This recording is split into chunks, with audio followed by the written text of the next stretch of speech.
오늘 말씀을 보게 되면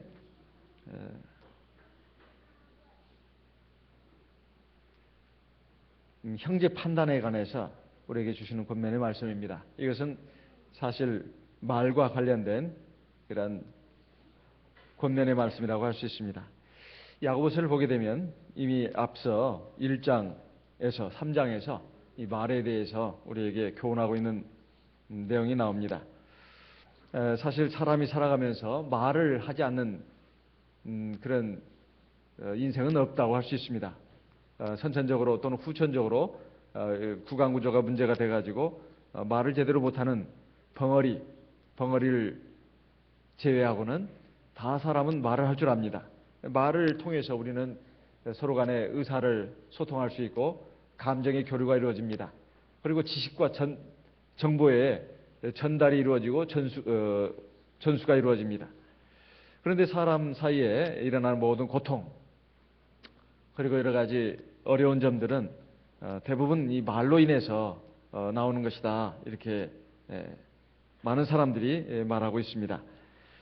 이런 부분에 있어서 우리가 좀 말씀을 들을 때 좀 생각해야 할 것은 이 부분에 있어서 완전한 사람은 한 사람도 없다. 이걸 먼저 우리가 전제해야 되겠습니다. 그러니까 이 말씀을 들을 때 사실 이 말씀을 볼 때마다 또 들을 때마다 우리는 마음에 부담을 느낍니다. 부담을 느끼지 않는다면 아마 그분은 좀 이상한 분입니다. 자기는 이제 완전한 사람이니까 부담을 느끼지 않겠죠. 하지만 우리 모두가 다 이 부분에 있어서 자유로운 사람은 한 사람도 없습니다.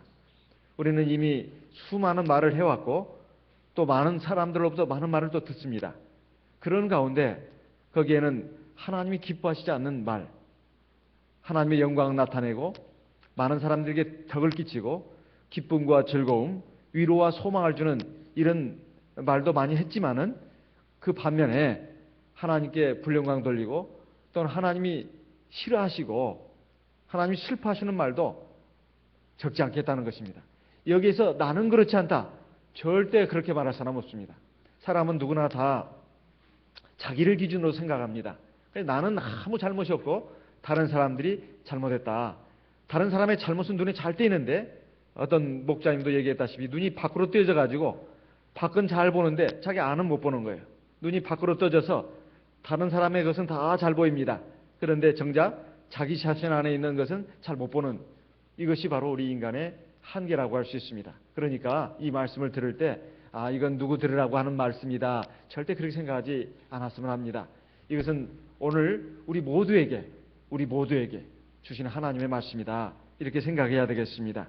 그렇게 해서 우리가 하나님 앞에서 온전한 백성이 되고 우리의 구원을 완성하는 그런 데까지 갈 수 있도록 우리 하나님께서 사랑으로 주신 말씀이다. 이렇게 생각하고 듣는다면 아무 문제가 없다고 생각합니다. 야고보서 1장을 보게 되면 먼저 이 말씀의 말에 대해서 우리에게 이렇게 말하고 있습니다. 야고보서 1장 19절 내 사랑하는 형제들아 너희가 알거니와 사람마다 듣기는 속히 하고 말하기는 더디하며 성내기도 더디하라. 여기에 보게 되면 지금 말에 대해서 첫 번째 나오는 말씀입니다. 사람마다 듣기는 속히 하고 말하기는 더디하라. 어떤 분이 말하기를 사람이 하나님께서 지신 아주 가장 훌륭한 창조물인데 사람의 얼굴, 머리 부분을 보게 되면 귀가 두 개고 입은 하나다. 이런 것을 지적하면서 왜 하나님이 귀는 두 개 만들고 입은 하나를 만들었느냐? 이게 뭐라고죠? 뜻이? 왜 입은 두 개를 안 만들고 하나만 만들었을까요? 귀는 두 개를 만들고. 여기 오늘 답이 나와 있네요. 말하는 것보다도 듣는 것을 두 배 해라. 그 말 아니에요? 두 배. 귀가 두 개고 입은 하나니까. 그러니까 듣기를 많이 하고 말하기는 적게 하라. 이런 뜻입니다. 옛날 우리 선현들의 시조에도 보면은 말로써 말 많으니 말 많을까 하노라. 이런 말씀도 있고 또 참된 말이라고 하는 것은 깊은 생각 그리고 오랜 생각 끝에 나오는 말이 바로 참된 말이다. 그리고 말이 침묵보다 더 값어치가 있지 않으면 그 말은 안 하는 게 좋다. 이런 옛 사람의 격언을 보게 되면 이 말로 인해서 옛날부터 얼마나 많은 일들이 있었는가 하는 것을 짐작해 볼 수가 있습니다. 그 다음에 또 여기에 또 나오는 말씀을 보게 되면 야고보서 1장 26절 같이 한번 읽어보겠습니다. 야고보서 1장 26절 같이 읽어보겠습니다. 누구든지 스스로 경건하다 생각하며 자기 혀를 제갈먹이지 아니하고 자기 마음을 속이면 이 사람의 경건은 헛것이라. 경건이라고 하는 것은 신앙을 말합니다. 하나님을 경외하는 신앙. 스스로 신앙이 있다고 생각하면서 자기 혀를 통제하지 못하면 이 사람은 신앙이라고 하는 것은 헛것이다. 이것은 굉장히 엄중한 말씀이죠. 사실 우리가 신앙생활을 하는 목적이 하나님 나라에 들어가기 위해서인데 우리가 이렇게 스스로 혀를 통제를 못해가지고 하나님 앞에서 많은 잘못을 범하게 되면 결국 우리의 믿음이 헛것이 된다고 했습니다. 이렇게 되면 이것이 얼마나 큰 문제인가. 여기서 끝내지는 않았습니다. 야고보서는 또 그 말씀을 증거해 가면서 3장에 가서 야고보서 3장에 이 말에 대해서는 아주 그냥 굉장히 많은 구절을 들어가지고 우리에게 권면하고 있습니다. 야고보서 3장 1절부터 보게 되면 내 형제들아 너희는 선생된 우리가 더 큰 심판을 받을 줄을 알고 많이 선생이 되지 말라. 2절 같이 한번 읽어보겠습니다.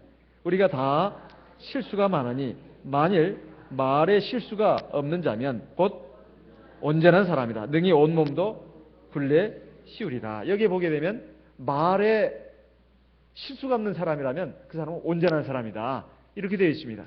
말에 어떠한 잘못도 없고 실수가 없는 사람, 이런 사람은 완전한 사람이라는 거예요. 여기에 있을 필요가 없습니다. 빨리 하나님 나라 가야지. 하나님 불러가셔야 합니다. 이 말은 우리가 아직 살아있는 동안에는 온전하지 못하다는 것인데 특별히 말에 있어서 우리가 온전하지 않다는 뜻입니다. 그러면서 이 말이 얼마나 참 중요한 역할을 하는가. 5절에 보면 야고보서 3장 5절에 이와 같이 혀도 작은 지체로 돼 큰 것을 자랑하도다. 보라 어떻게 작은 불이 어떻게 많은 나무를 태우는가. 6절 혀는 곧 불이요 불의의 세계라. 혀는 우리 지체 중에서 온몸을 더럽히고 생의 바퀴를 불살라나니 그 사르는 것이 지옥불에서 나느니라. 이 말을 갖다가 작은 불씨로 표현하고 있습니다. 최근에 미국의 그 캘리포니아 주라고 했던가요? 거기에 그 큰 그 공원이 있는데 요세미티 공원이라고 미국에서는 아주 손꼽히는 유명한 공원이라고 합니다. 저는 가보지 못했습니다만은 지금 그 인근에 그 작은 불씨로 인해 가지고 지금 그 요세미티 공원을 거의 불태우다시피 하고 심지어는 그 샌프란시스코까지 이렇게 그 영향을 미치고 많은 영향을 미치고 있다는데 처음에는 작은 불씨에서 시작을 했습니다. 우리나라도 마찬가지 아닙니까? 작은 담배꽁초 하나, 그 불이 막 삽시간에 막 바람을 타고 번지면서 온 임야를 다 태워가지고 수백 년 된 그 나무조차도 다 잿더미로 만들어버린 이 무서운 이 현상을 볼 수 있는데 우리 말이 그렇다는 것입니다. 그래서 말 한마디 한마디가 때로는 한 사람을 죽이기도 합니다. 죽이기도 하고 그 가정을 파괴하기도 합니다. 심지어는 그가 속해 있는 어떤 단체를 전부 초토화시키기도 합니다. 그래서 이 말이라고 하는 것이 얼마나 참 무서운 힘을 갖고 있는가. 사실 칼보다 총보다도 더 무서운 것이 어떤 말이라고 합니다. 최근에 어떤 그 의사가 한 말을 보게 되면 자기가 이런 암 환자들을 보고 있는데 그 암 환자들 가운데 세상을 뜬 그런 암 환자들을 이렇게 조사해 보니까 급작스럽게 악화돼 가지고 죽는 그런 암 환자들이 그 대부분이 말로 인한 남이 자기에게 비방을 하고 자기에게 상처를 준 그 말 때문에 그것을 견디지 못해 가지고 갑자기 악화돼 가지고 그냥 사망에 이르게 됐다고 하는 말을 들었습니다. 심지어는 그 암 환자 가운데도 다른 사람이 자기에게 던진 비난의 불화살 이걸 맞고 그것이 응어리가 돼 가지고 상처가 도져 가지고 그것이 면역 체계를 흐트러뜨리면서 그게 암으로 진행이 돼 가지고 결국 말기암 환자가 됐다. 이런 그 연구 보고 결과도 있습니다. 이런 것을 보게 될 때 우리가 참 나는 내 생각대로 내 마음대로 말한다고 하지만은 사실 그것이 다른 사람에게 엄청난 상처를 주고 고통을 주는 경우도 있다 하는 것입니다. 근데 문제는 참 아이러니하게도 사람은 다 자기중심적이어 가지고 자기가 받은 상처만 생각한다는 것입니다. 자기가 한 말은 생각을 안 해요. 내가 다른 사람에게 상처 준 것은 전혀 생각을 안 합니다. 그리고 다른 사람이 나에게 상처 준 것만 기억을 합니다. 사람은 참 기가 막힌 존재입니다. 내가 다른 사람에게 상처 준 것은 다 생각을 안 하고 다른 사람이 나에게 상처 준 것만 생각을 한다 이 말이에요. 그래서 이것은 우리 모두가 다 귀를 기울여야 할 말씀이다 하는 것입니다. 그리고 이 말씀을 들을 때마다 그래 맞아. 내가 받은 상처가 너무 커. 다른 사람이 나에게 얼마나 많은 상처를 줬는지 대부분 그렇게 생각을 합니다. 그것도 맞습니다. 그것도 맞아요. 하지만 나도 모르는 사이에 부지부식간에 불현듯이 나도 선뜻선뜻 말을 했는데 다른 사람들에게 그것이 엄청난 상처가 되는 경우도 있다는 것입니다. 그리고 또 하나는 사람이 부족해서 또는 모자라서 판단력이 부족해가지고 그 말을 제대로 이해를 못하고 상처받는 경우도 있습니다. 그러니까 보통 하는 말인데 그 말을 받아들이지 못하는 거예요. 그럼 상처가 되는 거죠. 아무리 좋은 말도 그에게 상처가 되는 경우도 있습니다. 그래서 이게 참 말이 참 쉽지 않습니다. 쉽지 않은 부분이에요. 아무리 옳은 말, 좋은 말도 그 사람에게 상처가 되는 경우가 있습니다. 심지어는 부모가 자식한테 또는 학교 선생님이 아이들한테 가르치는데 그게 상처가 됐다는 거예요. 그러니 이게 참 친구가 친구한테 주는 권면의 말도 좋은 그 권면의 말인데 그 비방이 아닙니다. 그 비방과 권면의 차이가 뭐냐? 이걸 우리가 좀 알아야 합니다. 여기서 오늘 우리에게 주신 말씀을 보게 되면 야고보서 4장에 형제들아 피차에 비방하지 말라. 비방하지 말라고 되어 있습니다. 비방이 뭔지 아십니까? 그 사람 없는 데서, 당사자 없는 데서 뒤에서 욕하는 거, 헐뜯는 거. 이걸 비방이라고 합니다. 형제가 없는 데서, 그 사람이 없는 데서 뒤에서 말하는 거. 그럼 권면은 뭐냐? 그 반대입니다. 그 사람 앞에서 그 사람의 잘못을 지적해 주는 겁니다. 또 책망도 있을 수 있습니다. 또는 권고도 있을 수 있습니다. 또는 조언도 있을 수가 있습니다. 도움말. 이런 것들은 권면이라고 합니다. 이것을 갖다가 하지 말라는 게 아닙니다. 그런데 성경에는 그런 말도 개, 돼지와 같은 사람에게는 하지 말라고 되어 있어요. 야고보서 6장, 마태복음 6장인가 7장에 보게 되면 너희 진주를 개에게 던지지 마라. 그가 그것을 짓밟고 한다. 그리고 잠언의 말씀을 보게 되면 교만한 사람, 거만한 사람은 책망하지 마라. 그가 너를 물을까 한다. 이런 말도 있습니다. 그러니까 아무리 좋은 말도 그 사람을 봐가면서 해야 된다. 이런 뜻이고 그것은 권면자를 아끼는 마음에서 하나님이 하신 말씀이고 또 심지어 권면을 받아들인 사람 가운데는 교만한 사람도 많으니까 그런 사람은 쉽게 말하면 조심해야 된다. 이런 뜻도 되겠습니다. 그걸 극히 예외를 제외하고는 말에 대해서 특별히 말씀하고 있는 것은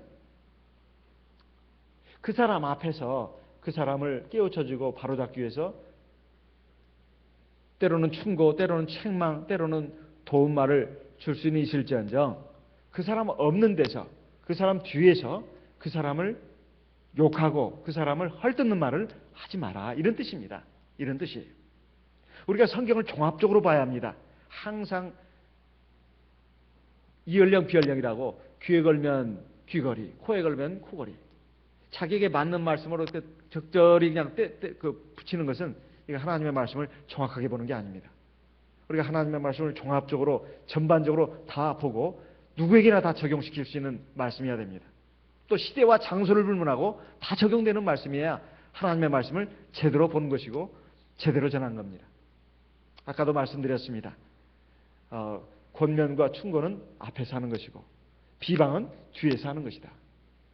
그리고 권면도 교만한 사람, 거만한 사람에게는 하지 말라는 것입니다. 어리석은 사람에게는 하지 말라는, 그가 오히려 너를 문다는 거예요. 달라든다는 것입니다. 그래서 여기에 말씀을 보게 되면 형제를 피차에 비방하지 마라. 이렇게 되어 있습니다. 형제를 비방하는 자나 형제를 판단하는 자는 율법을 비방하고 율법을 판단하는 것이다. 율법을 판단한다는 게 뭘까요?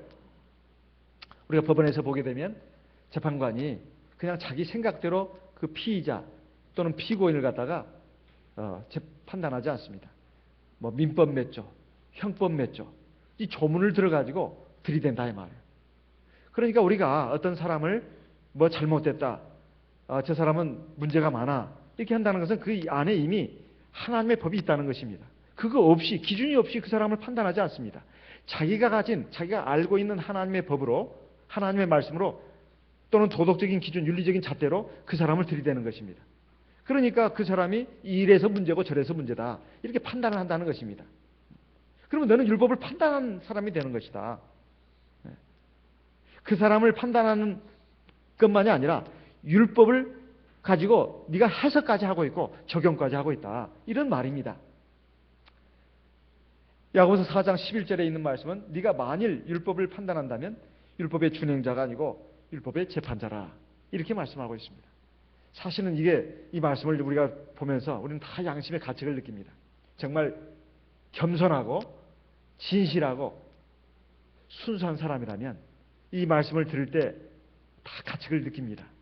다 느껴요. 왜냐하면 여기에서 우리가 한 번도 여기에 온전히 한 사람은 한 사람도 없으니까. 그러면 이런 부분에 있어서 왜 하나님께서 우리에게 야고보 사도를 통해서 이런 말씀을 우리에게 주시는가 하는 겁니다. 율법의 기능이 뭐냐 이 말이에요. 율법이라고 하는 것은 하나님의 백성을 바로 세우기 위한 데 있습니다. 그리고 구원하기 위한 데 있다 이 말이에요. 그런데 이 율법을, 즉 율법이라는 것은 다른 말로 바꾸면은 법률입니다. 근데 이 법률이 이제 하나님의 말씀을 기록한 성경이 기록하다 보니까 세상 법과 오해 혼동이 될까봐 법률을 순서를 바꿨습니다. 율법이라고. 그래서 영어 성경이나 또는 원문 성경을 보면 똑같습니다. law, L-A-W. 이것은 세상 법과 똑같은 단어예요. 그런데 하나님의 법을 가지고 이에 하나님의 백성을 구원하고 하나님의 백성을 온전케 하는 데 있어서 세상 법으로 오해할까봐 법률을 순서를 바꿔가지고 율법이라고 성경 번역자가 그렇게 바꾼 것입니다. 성경 번역자가 바꾼 거예요. 그러나 같은 말입니다. 하지만 율법은 바로 하나님의 법이다. 이렇게 우리가 알면 되겠습니다. 그러면 이 율법을 다른 말로 하면 하나님의 법, 또 다른 말로 하면 하나님의 말씀입니다. 성경 전체가 바로 하나님의 법이고 하나님의 말씀입니다. 이 하나님의 법, 하나님의 말씀을 줄여서 요약해서 축약한다면 십계명으로 될 수 있습니다. 그걸 늘리면 모세율법이에요. 그걸 더 확대시키면 성경 66권입니다. 성경 66권은 하나님의 법을 잘 설명하고 그걸 적용하도록 주신 아주 상세하게 기록한 말씀이 바로 성경입니다. 이 성경 말씀을 우리가 가지고 우리가 나를 바로 세우고 내가 하나님 앞에 구원받는 그 구원의 준거로서 삼습니다. 그런데 이것이 자칫 잘못하면 우리가 하나님의 어떤 속성을 가졌기 때문에 하나님처럼 우리도 시비선악을 분별할 수 있는 마음을 갖고 있습니다. 그래서 필연적으로 우리는 사람과 더불어 살다 보면 다른 사람을 판단할 수밖에 없어요. 저 사람은 좋은 사람, 저 사람은 나쁜 사람. 또 저 사람은 저게 문제고 저 사람은 저게 잘하는 점이야. 우리는 다 판단할 수밖에 없습니다. 이 판단 자체가 이것을 문제다 이렇게 말할 수는 없습니다. 사람인 이상은 저 사람은 좋은 사람, 저 사람은 나쁜 사람. 저 사람은 저게 잘했고 저건 못했고 다 판단한다 이 말이죠. 이거 자체가 문제라고 할 수는 없습니다. 문제는 그것이 말로 나올 때 우리가 조심을 해야 된다는 것입니다. 그것이 그 사람에게 미치는 영향, 또 그 사람의 가정에 미치는 영향, 그리고 그 사람이 속한 교회, 그 집단에 미치는 영향, 이것을 우리가 한번 생각을 해야 되겠다는 겁니다. 우리가 그 사람에 대해서 이제 뒤에서 예를 들면 여러 가지 판단하는 말을 해가지고 과연 그것이 얼마나 도움이 되고 덕이 될 것인가, 유익이 있을 것인가, 무슨 문제 해결책이 될 것인가, 이걸 한번 생각해 본다면 한번 답은 나옵니다. 사실 뒤에서 그 사람에 대해서 이런 평가, 저런 평가, 이런 판단, 저런 판단, 이런 비방, 저런 비방을 해가지고 과연 유익이 있겠는가? 유익이 없다 이 말이에요. 그래서 내 속에 속상한 것을 말하는 정도에 불과합니다. 근데 그 말이 거기서 끝나는 것이 아니고 반드시 그 사람 귀에 들어간다고 우리가 생각을 해야 합니다. 가령 갑이라는 사람이 을이라는 사람에 대해서, 을이 없는 데서 지금 말을 했습니다. 병한테. 갑이 병한테 말을 했습니다. 그러면 내가 믿을 만한 사람한테 말했으니까 그 말이 거기서 끝나냐? 절대 끝나지 않습니다. 병은 또 자기에게 믿을 만한 사람, 무에게 또 말합니다. 병은 무에게 말해요. 그 무는 또 자기에게 가장 가까운 사람에 또 말합니다. 결국은 들어가게 돼 있어요. 그 사람에게. 그러면 을이라는 사람은 설령 자기가 잘못했다 하더라도 그것을 곱게 받아들이는 것이 절대 아닙니다. 갑이 나에 대해서, 나 없는 데서 누구한테 이런 말을 해서, 나를 욕하는 말을 해서, 그걸 듣고 참 기쁘다, 참 즐겁다, 나는 행복해, I'm happy, I'm glad, 이렇게 말하는 사람이 있을까요? 그런 사람 뭐라고 그래요? 미쳤어 이렇게 말하는 거예요. 누가 나에 대해서 안 좋게 말했는데 나는 기뻐, 나는 행복해, 나는 즐거워, 살맛나, 이렇게 말하는 사람 한 사람도 없습니다. 설령 내가 잘못됐다 하더라도 나에 대해서 나의 여러 가지 말을 한 사람에 대해서는 마음에 벌써 상처가 옵니다. 그리고 감정이 일어난다 이 말이에요. 그리고 마음속에 있습니다. 가령 이제 갑에 대해서 평가할 어떤 순간이 옵니다. 을이. 그러면 갑에 대해서 절대 좋게 말하지 않습니다. 갑은 이래서 문제고 왜냐하면 을의 입장에서 보면은 이제 갑도 문제가 있는 사람이거든요. 그러니까 을에 있는 문제는 갑에게는 없는지 모릅니다. 그러나 다른 문제가 또 있다 이 말이에요. 갑에게는 또 다른 문제가 있습니다. 그것을 얘기를 하는 겁니다. 을은 갑에 대해서 이제 병이나 또는 무나 또는 다른 사람에게 갑에게 있는 또 문제들을 또 얘기한다 이 말이에요. 그 사람도 말에 잘못이 있을 수 마련이고 행동도 잘못이 있기 마련입니다. 그러면 이제 을은 갑에 대해서 또 말하기 시작한다 이 말이에요.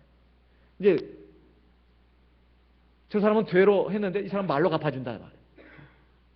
어떤 가만히로 그냥 역을 쏟아내는 경우도 있습니다. 그러면 그것이 또 갑한테 안 들어가느냐? 들어갑니다.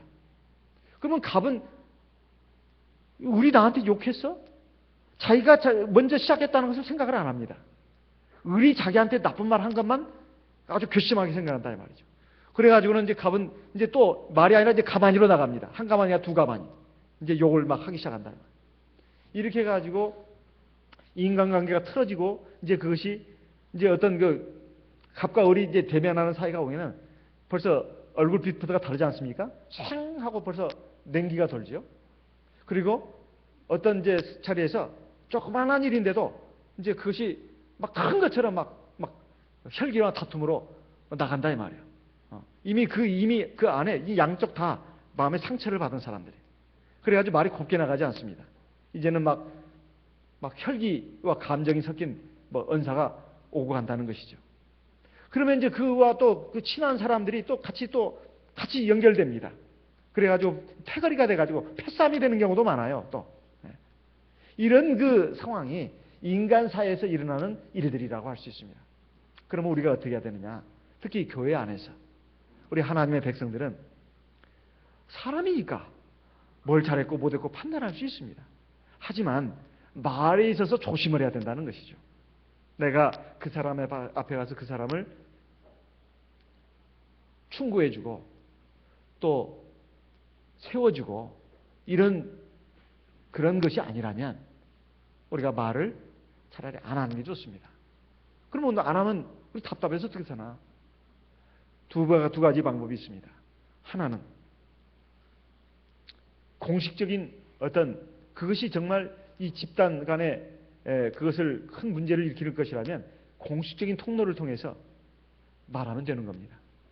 그것이 그렇게 하는 방법이 있고 또 두 번째는 이것이 또 중요한 방법인데 하나님께 맡기는 겁니다. 왜냐하면 어차피 사람은 그 한계를 못 벗어납니다. 다 자기는 옳은 줄 알고 자기는 완벽한 줄 아는데 그런 사람은 한 사람도 없다고 분명히 성경에서 말씀하고 있고 그게 사실입니다. 그러면 내가 어떤 사람을 그 잘못을 부족한 점을 설령 충고해 준다 한들 아니면 뒤에서 비방한다 한들 그게 고쳐지겠냐 이 말이에요. 여러분 고쳐진다고 생각하십니까? 여러분 가정생활을 해보시면 압니다. 부부간에 또는 부모 자식간에 그게 고쳐지던가요? 어느 정도는 우리가 좀 막을 수는 있습니다. 어느 정도는 다듬어 줄 수는 있어요. 하지만 내 남편, 내 아내를 고칠 수 있습니까? 그리고 내 자식들을 그 다 고칠 수 있냐 이 말이에요. 어느 정도는 상당히 포기를 합니다. 체념을 하는 부분도 있고 또 하나는 이게 중요한 방법인데 시간의 흐름에 맡기는 겁니다. 어차피 사람은 그가 신앙을 가지고 있고 또 계속 교육을 받고 있는 한은 또 성장하는 한은 계속 커가면서 또 신앙생활도 마찬가지. 나이 들었다 해서 다 어른이 된 게 아닙니다. 다 성장하기 마련이에요. 신앙적으로 어린아이에 있을 때가 있는가 하면 또 장성할 때가 있다 이 말이에요. 그러니까 하나님의 인도하심, 역사하심에 맡기는 것이 참 중요합니다. 어차피 나도 지난 날과 비교해 봤을 때 조금 나아진 부분이 있을 겁니다. 아니면 많이 나아진 그런 사람도 있을 거예요. 지난 날에는 철없이 또는 내가 문제가 많아서 신앙이 부족하고 사람이 못 돼가지고 그럴 수가 있는데 이제 하나님의 말씀과 성령의 기도로 계속 신앙생활을 하다 보니까 내가 다듬어져가지고 내가 오늘 이 정도까지 왔다 이 말이에요. 그러면 다른 사람도 마찬가지라는 거예요. 다른 사람도 그런 하나님의 인도하심, 역사하심이 있으니까 그게 맡겨야 된다 이 말이에요. 안 되는 걸 억지로 고칠 수가 없습니다. 안 된다 이 말이에요. 그것이 가정에 또는 교회 또는 사회, 국가에 이거를 크게 혼란시키는 정도라면 그대로 있어서는 안 되죠. 그건 공적인 절차를 통해 가지고 그건 잡아야 합니다. 그대로 뒀다가는 가정이 무너져 버리고 교회가 무너지고 또 사회가 무너지고 또 국가가 무너지니까 그걸 내버려 둘 수가 없다 이 말이에요. 요즘 어느 당에 누가 내란 음모죄로 지금 되지 않았습니까? 아무리 언론의 자유가 있어도 말할 자유가 있어도 민주주의라고 해도 그건 안 되잖아요. 국가를 전복시키고 체제를 전복시키는 그런 인권, 그런 자유는 허용되지 않는 것입니다. 마찬가지로 우리가 그런 것이 아니라면 우리가 하나님의 인도하심, 하나님의 섭리에 맡기고 그리고 기도하고 기다릴 필요가 있습니다. 기도할 필요가 있어요.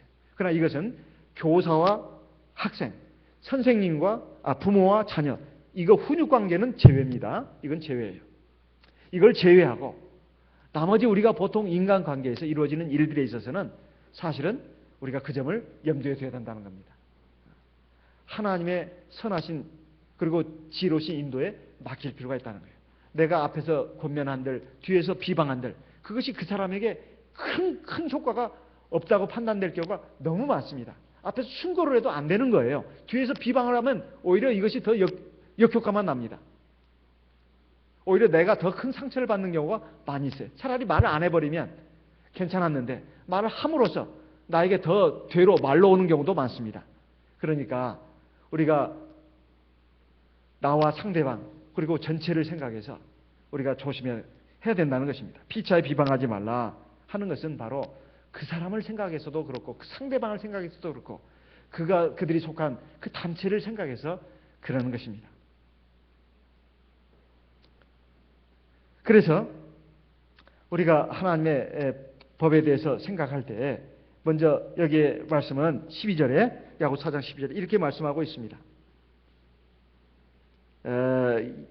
먼저 11절 후반부를 보게 되면 네가 만일 율법을 판단하면 율법의 준행자가 아니요 재판자로다. 그러니까 율법의 기능이라고 하는 것이 각자에게 주어진 하나님의 말씀을 하나님의 법을 자기가 지키라고 준 것이지 그걸 가지고 남을 판단하고 재판하라고 준 것은 아니라는 것입니다. 이것이 첫 번째 지금 중요한 말씀입니다. 왜 다른 사람을 비방하거나 판단하지 말라고 하나님의 말씀이 우리에게 주어졌느냐 하면은 하나님의 말씀, 하나님의 법이라고 하는 것은 네가 그 말씀을 듣는 네가 그걸 지키라고 준 것이지 그걸 가지고 다른 사람을 판단하고 재판하라고 준 건 아니다. 이것을 말하는 것입니다.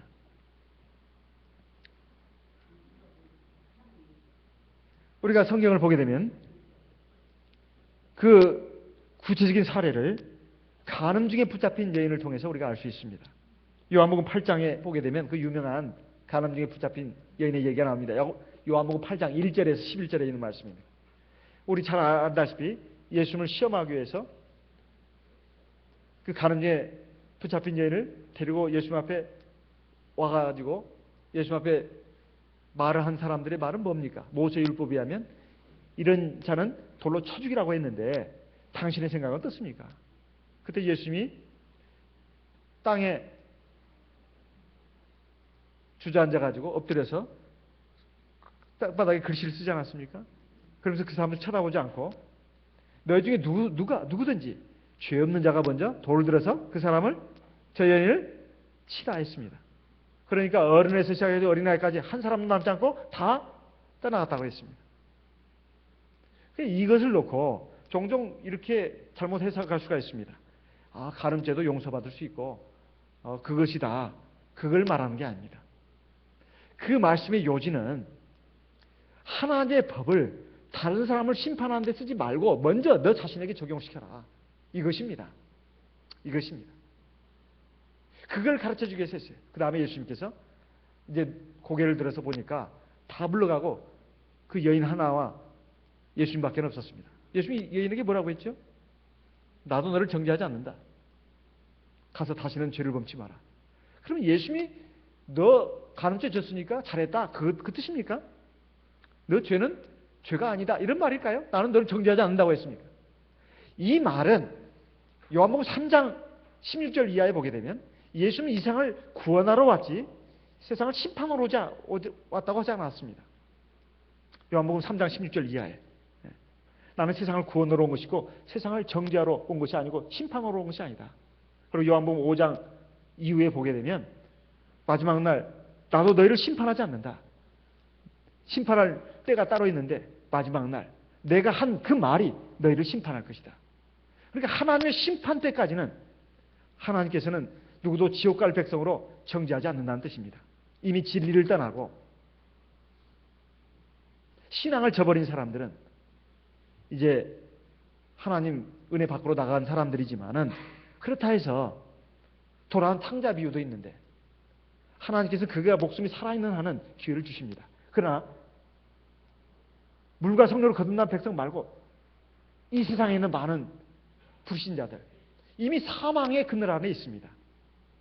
그러니까 그들은 이미 사형수들이다 이 말이에요. 그래서 요한복음 3장 16절 이하에 보게 되면 예수를 믿지 않는 사람은 이미 심판을 받은 것이다. 이미 정죄를 받은 것이다. 이미 정죄 아래 있는 사람들입니다. 그러니까 그 사람들은 주 예수를 믿지 않고 또 이 구원의 참 진리를 받아들이지 않은 사람들은 이미 심판을 받은 사람들이에요. 이미 심판 아래 놓여 있기 때문에 심판 아래 그냥 있는 사람들입니다. 하지만 예수 믿고 물과 성령을 거듭난 백성들 가운데서 도중에 믿음이 약해져 가지고 세상에 나갔다. 그러면 하나님이 그런 사람들에게는 그래도 기회가 있습니다. 이미 하나님의 백성으로 삼은 사람들이니까. 회개하고 돌이키면 구원받습니다. 죽을 때까지 돌아오기만 한다면. 마치 집 나간 탕자를 기다리시는 아버지와 같습니다. 이것을 오늘 이 말씀의 주제로 연결시켜서 생각해 본다면 우리가 하나님 나라에 갈 때까지 우리 육신의 생명이 끝날 때까지는 다 기회가 있다는 것입니다. 기회가 있다는 거예요. 그래서 우리가 함부로 너무 사람에 대해서 단정하고 저 사람을 지옥 갈 백성으로 너무 함부로 결론을 내려서는 안 된다는 뜻입니다. 우리가 그런 식으로 그렇게 사람을 그렇게 판단해서는 안 된다는 뜻이에요. 율법이라고 하는 것은 먼저 자기 자신에게 적용시키라는 거예요. 또 바리새인과 세리의 기도에도 너무 잘 나타나 있습니다. 바리새인의 기도, 세리의 기도는 우리가 너무 잘 알고 있습니다. 바리새인의 기도의 특징이 뭘까요? 누가복음 18장 9절을 보겠습니다. 누가복음 18장 9절. 누가복음 18장 9절. 또 자기를 의롭다고 믿고 다른 사람을 멸시하는 자들에게 이 비유로 말씀하시되 10절. 두 사람이 기도하러 성전에 올라가니 하나는 바리새인이요 하나는 세리라. 11절 같이 읽겠습니다. 바리새인은 서서 따로 기도하여 가로되 하나님이여 나는 다른 사람들 곧 토색, 불의, 간음을 하는 자들과 같이 아니하고 이 세리와도 같이 아니함을 감사나이다. 자, 여기 보면 하나님의 율법을 가지고 지금 말하고 있습니다. 지금 누구를 놓고 말하고 있는 겁니까? 하나님의 율법을 가지고 좀 다른 사람들을 지금 평가하고 판단하고 있습니다.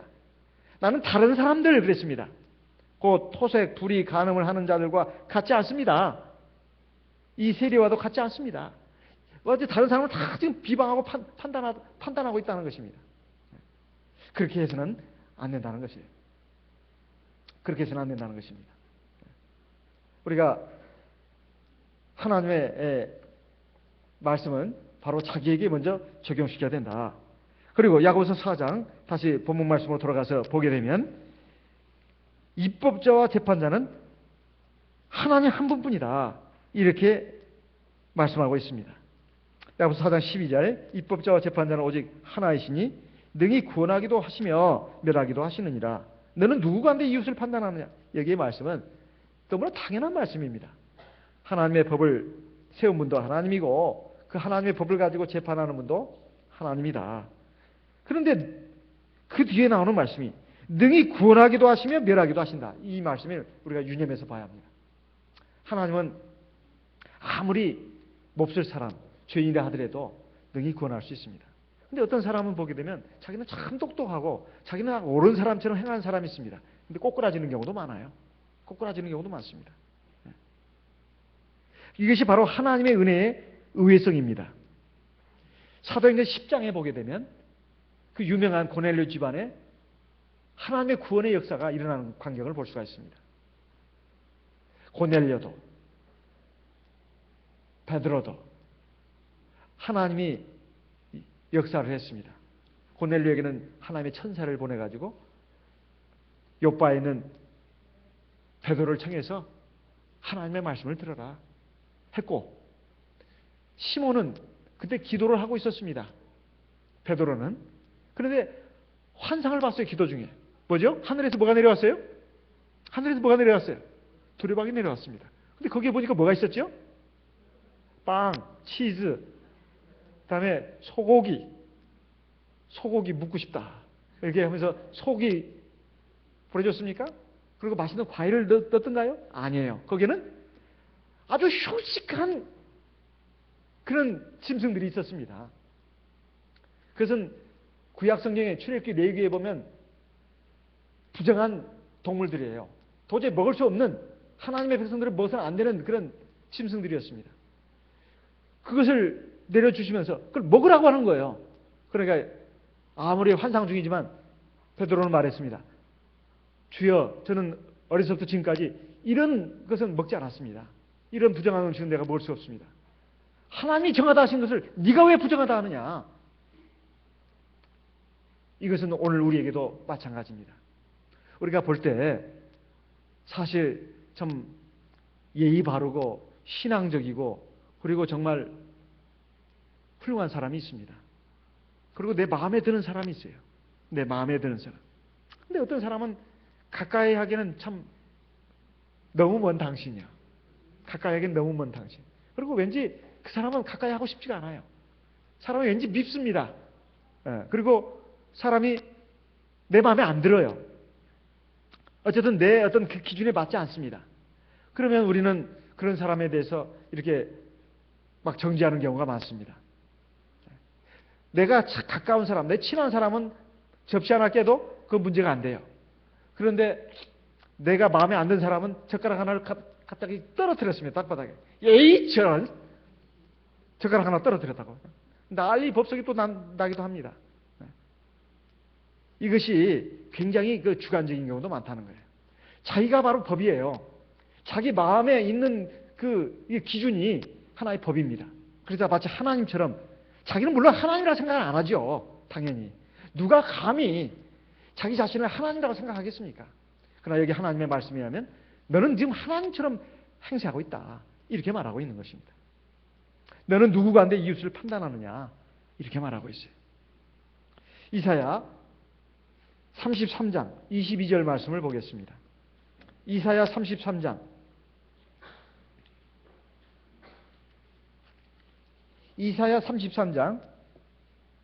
22절 큰 소리로 같이 한번 읽어보겠습니다. 이사야 33장 22절 같이 읽어보겠습니다. 되죠? 여호와는 우리의 재판장이시오. 여호와는 우리에게 율법을 세우신 자시오. 여호와는 우리의 왕이시니 우리를 구원하실 것입니다. 여기에 보면은 여호와는 우리의 재판장이다. 하나님은 우리의 재판장이다. 그리고 하나님은 우리에게 율법을 세우신 자다. 입법자라는 거예요. 입법자. 입법은 법을 세우는 걸 말합니다. 법을 세우는 것. 그리고 하나님 우리의 왕이시고 우리를 구원하실 자다. 그래서 우리가 나뿐만 아니라 다른 사람뿐만 아니라 나도 하나님 앞에서 가만히 지금까지 우리 살아온 그 과정을 보고 또 앞으로 전개될 것을 우리가 추측해 볼 수가 있습니다. 내가 오늘 이 정도까지 온 것도 간단한 과정이 아니었습니다. 하나님으로서는 억장 터지고 복장 터질 일이 많았어요. 아이고 이놈 자식이란 이런 순간들이 얼마나 많았겠습니까? 에? 사실 부모가 자식을 키우다 보면 그런 순간들이 굉장히 많습니다. 학교 선생님들도 그럴 겁니다. 근데 그걸 다 그렇게 못하는 거예요. 그냥 참아주는 겁니다. 기다려주는 거예요. 하나님도 마찬가지입니다. 하나님도 오래 참으시고 인자와 풍성한 긍휼로 우리를 대해주시기 때문에 오늘 우리가 이렇게 살아있는 것입니다. 그렇다면 다른 사람에 대해서도 그것을 생각해야 합니다. 하나님께서 나를 오래 참아주시고 이렇게 기다려주셨듯이 그리고 앞으로도 기다려주실 것이듯이 다른 사람도 마찬가지입니다. 그래서 우리가 하나님 앞에 맡길 줄도 알아야 된다. 그렇지만 아까 공식적인 그런 것에 대해서는 공적인 절차를 밟아야 된다. 그럼 충고는 필요 없냐? 필요합니다. 마태복음 18장을 보겠습니다. 마태복음 18장. 마태복음 18장.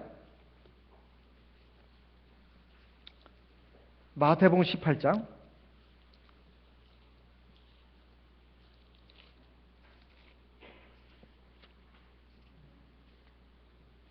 15절부터 읽어보겠습니다. 마태복음 18장 15절 같이 읽겠습니다. 네 형제가 죄를 범하거든 가서 너와 그 사람과만 상대하여 공고하라. 자, 여기까지. 어떤 형제가 문제가 있어요. 잘못이 있어요. 죄를 졌어요. 그럼 어떻게 할까요? 뒤에서 말하라?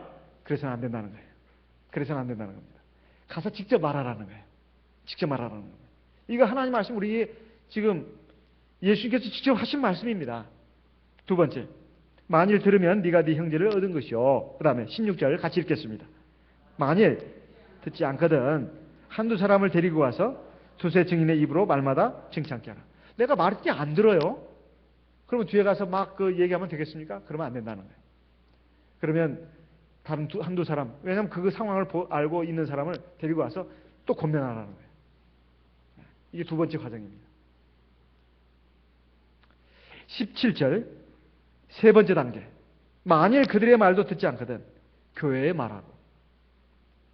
이 교회에 말하라고 하는 것은 교회가 치리한다 이 말이죠. 교회 공식적인 기구가 있습니다. 거기에다 말을 하라는 거예요. 그래가지고 그 사람을 깨우쳐주고 그 사람을 바로잡을 수 있도록 하라는 것입니다. 그래서 교회의 말도 듣지 않거든 이방인과 세리와 같이 여기라. 아 이건 믿는 사람이 아니구나. 출교를 하든지 아니면 이 사람은 이 안에 있긴 하지만은 이 사람은 불신자와 똑같은 사람이다. 이방인처럼 생각을 하는 거예요. 이방인처럼. 아, 저 사람은 믿지 않는 사람이야. 그냥 믿지 않는 사람을 대하듯이 그냥 대하라 이 말이죠. 이것이 바로 하나님의 말씀입니다. 18절에 보면 진실로 너희에게 이르노니 무엇이든지 너희가 땅에서 매면 하늘에서도 매일 것이요 무엇이든지 땅에서 풀면 하늘에서 풀리리라. 이것은 교회에 징계권을 준 것입니다. 어떤 사람이 문제가 있고 도저히 집단 질서를 위해서 그리고 진리를 위해서 용납할 수 없는 사람이라면 징계할 수 있다는 거예요. 제명도 할 수 있고 출석 정지도 할 수 있고 또 여러 가지 근신의 그 경고를 내릴 수도 있습니다. 하지만 그걸 또 풀어줄 수도 있다 이 말이죠.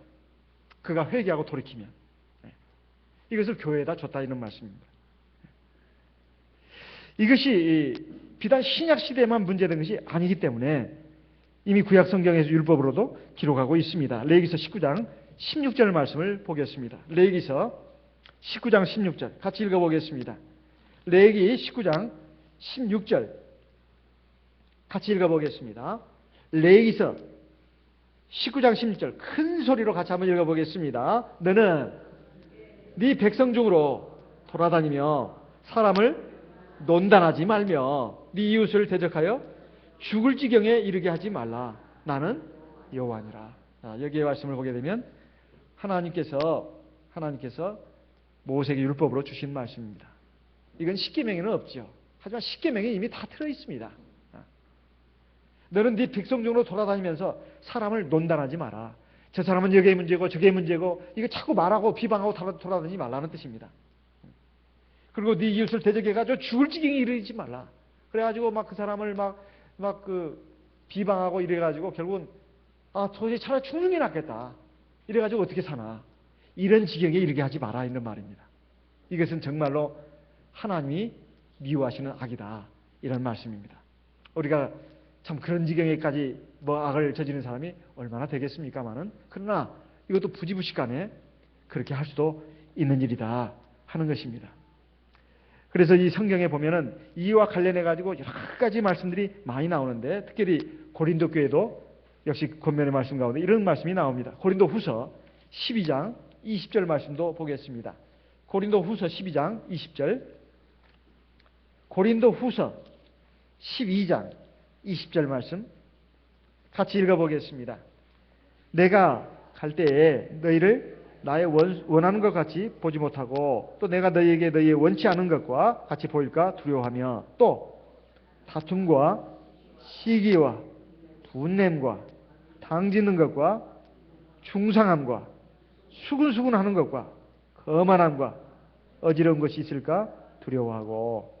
로마서 1장에도 보면 서로 수근수근하고 비방하고 이런 것들도 인간의 그 대표적인 죄악 가운데 하나로 기록하고 있고, 에베소서에 있는 말씀도 보게 되면 음란하고 간음하는 자뿐만 아니라 서로 비방하고 이런 그런 자들도 하나님 나라를 유업으로 받지 못한다고 이렇게 말씀하고 있습니다. 그러니 이 말과 관련해 가지고 우리가 하나님 앞에서 얼마나 참 조심해야 되는가 이런 것을 알 수가 있습니다. 그런데 조심한다고 말이 조심되는 것이 아닙니다. 사실은 다 그 사람의 마음, 생각에서 나오는 것이 말입니다. 말을 조심한다 해서 말이 조심되는 게 아니에요. 어차피 그 마음이 바로잡혀야 합니다. 근데 우리 마음과 생각과 감정을 어떻게 해야 되겠습니까? 개조를 해야 된다. 개조. 어떻게 개조가 가능할까요? 하나님의 말씀을 많이 먹어야 합니다. 하나님의 말씀은 치료약이기도 해요. 두 번째, 하나님의 말씀을 다른 말로 구약과 신약이라고 합니다. 좋은 약이에요. 양약입니다. 구약과 신약. 이건 약으로도 할 수 있어요. 우리를 치료한다 이 말이에요. 두 번째, 성령의 능력입니다. 성령 그러면 이건 항상 기도로 연결시켜야 합니다. 구약 시대에는 성령이라는 말이 사실 거의 나오지 않습니다. 조금 나와도 그렇게 조금 나와요. 하나님이 직접적으로 역사하는 걸로, 선지자를 통해서 역사하는 걸로 이렇게 나왔기 때문에. 하지만 신약 시대에 와서는 아예 성령의 지금 시대라고 할 만큼 성령에 대해서 많이 강조하고 있습니다. 너희가 성령 안에서 기도하고 성령으로 기도하고, 그리고 성령이 인류에게 처음 주어진 것이 오순절 마가의 다락방에서였습니다. 성령 받은 것을 뭘로 우리가 아느냐? 방기도하는 걸 통해서 압니다. 그래서 성령이 우리 성도에게 들어오면서부터 이걸 왜 주셨느냐? 기도하라고 주신 거예요. 기도용 방언입니다. 첫째는.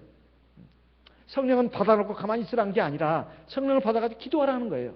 기도를 해야 우리가 하나님 말씀에 순종할 수 있고, 또 죄를 이길 수 있고, 육체의 정욕도 이길 수 있고, 마귀의 시험도 이길 수 있고, 세상의 고난과 환난도 이길 수가 있는 것입니다. 성령을 받아놓고만 있고 가만히 있으면은 이거 녹슬은 칼이 돼버려요. 녹슬은 칼. 무도 못 썰고 호박도 못 썰고 감자도 못 깎습니다. 사과도 못 깎아요. 갈아야 되지. 칼을 가는 것이 뭐냐? 바로 성령의 기도를 하는 겁니다. 성령의 기도를 하게 되면 하나님의 말씀과 성령의 기도가 어우러져 가지고 내 마음과 생각이 자꾸 다듬어집니다.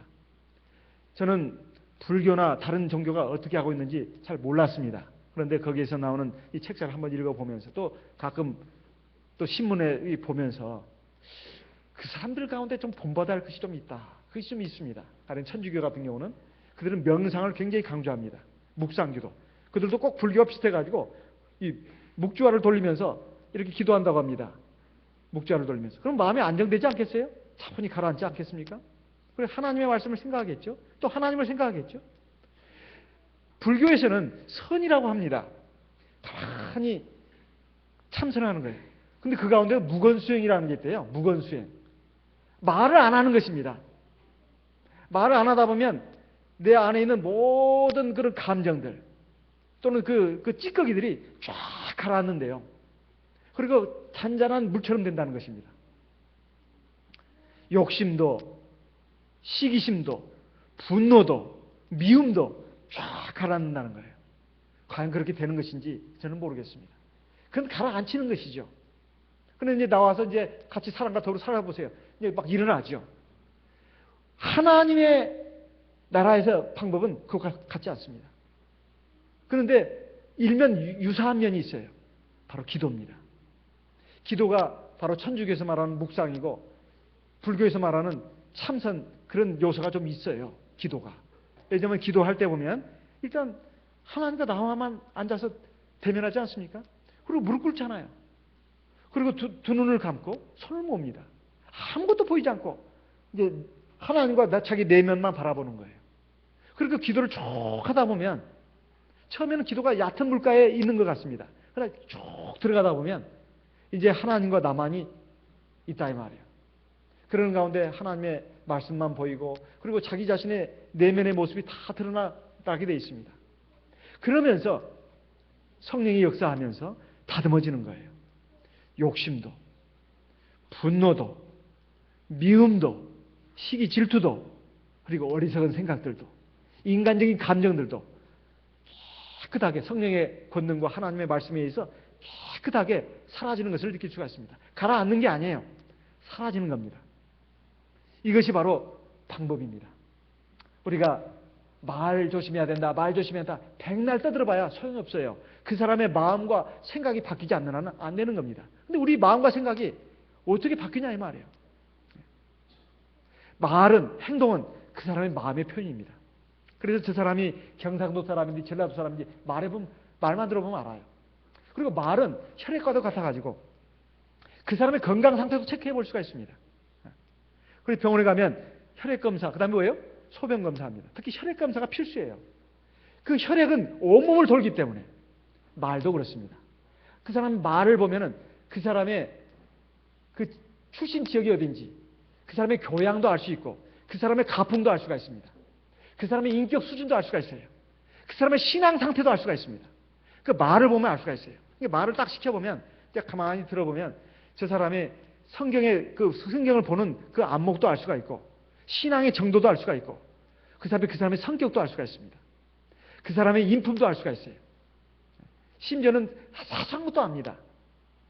그 사람의 출신 지역도 알 수가 있어요. 서울 사람인지, 충청도 사람인지, 경상도 사람인지, 강원도 사람인지, 전라도 사람인지, 제주도 사람인지 다 안다 이 말이에요. 말은 혈액과도 같습니다.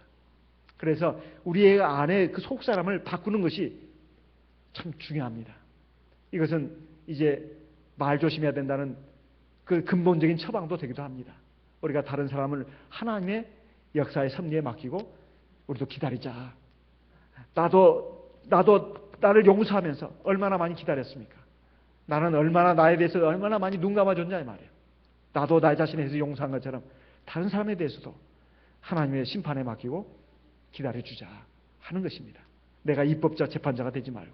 또 하나 다른 사람뿐만 아니라 문제는 나입니다. 나의 마음과 생각이 바뀌어야 된다 이 말이에요. 그러나 하나님의 말씀과 성령의 기도에는 방법이 없습니다. 하나님의 말씀과 성령의 기도 외에 다른 방법이 있다면 한번 찾아보시기 바랍니다. 그런 방법이 있는가? 없습니다. 하나님의 말씀과 성령의 기도만이 그 사람을 바꿉니다. 그리고 나도 바꿉니다. 이러한 그 역사가 저와 우리 모두에게 일어나기를 예수님의 이름으로 기원하는 바입니다. 다 같이 묵도하겠습니다.